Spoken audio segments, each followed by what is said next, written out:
आज मैं बहुत खुश हूँ। मेरी खुशी का कारण जानने के लिए आपको थोड़ा मेरे बारे में जानना होगा। चलो, आज कुछ तूफ़ानी करते हैं। नीना के माता-पिता दोनों बहुत ही धार्मिक प्रवृत्ति के थे।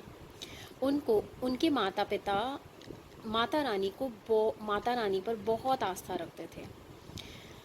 नीना के माता-पिता दोनों बेटे और बेटी के साथ वैष्णो देवी की यात्रा पर निकले। उस समय वैष्णो देवी जाना थोड़ा सा कठिन था। दिल्ली से जम्मू पहले ट्रेन से, फिर जम्मू से कटरा बस का प्रयोग करना पड़ता था। उस पर सारे भाई बहन छोटे छोटे थे और सबसे छोटी थी नीना। हालांकि सफ़र कठिन था, लेकिन वो माता रानी का नाम लेकर चल पड़े। कटरा पहुंचकर उन्होंने पैदल जाना सही समझा, क्योंकि पैदल की मान्यता थी। उस वक्त थोड़े रास्ता भी अच्छा नहीं था। पत्थर टेढ़े मेढ़े लगे हुए थे, रास्ते में खाने की भी कोई सुविधा नहीं थी। लेकिन बच्चों का उत्साह और उमंग देखकर उन्होंने यात्रा शुरू की और रास्ते की सारी बाधाएं माता रानी की कृपा से सहन की। रास्ते में लाइट ना होना, वॉशरूम्स ना होना, ये यात्रा नीना के लिए थोड़ी सी कठिन थी, क्योंकि नीना थोड़ी सी छोटी थी।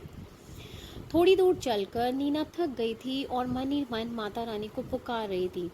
और उसी समय अचानक क्या हुआ, एक व्यक्ति नीना के माता पिता के पास आया और उनकी लाचारी देखते हुए उसने नीना को अपने कंधे पर बिठाया और माता रानी के भवन तक ले गया। भवन पर पहुंचकर माता पिता ने उसको कुछ देना चाहा, तो वो अचानक गायब हो गया। वो सफ़ेद कुर्ते वाला व्यक्ति माता रानी का दूत ही था, क्योंकि ना वो दिखाई दिया, ना उसने पैसे लिए।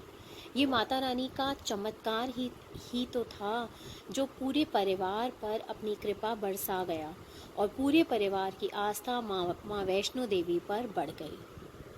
नीना की माता रानी पे इतनी इतनी आस्था थी, इतनी श्रद्धा थी कि नीना जब ससुराल में थी तो पूरे ससुराल वालों ने एक काम बोला था कि ये काम नहीं हो पाएगा, पर नीना का विश्वास माता रानी पर अटूट था और उसने बोला ये काम ज़रूर होगा।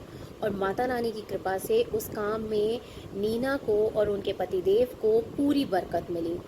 लेकिन इन सब में नीना का जो ये विश्वास था, इसकी कदर किसी ने नहीं की।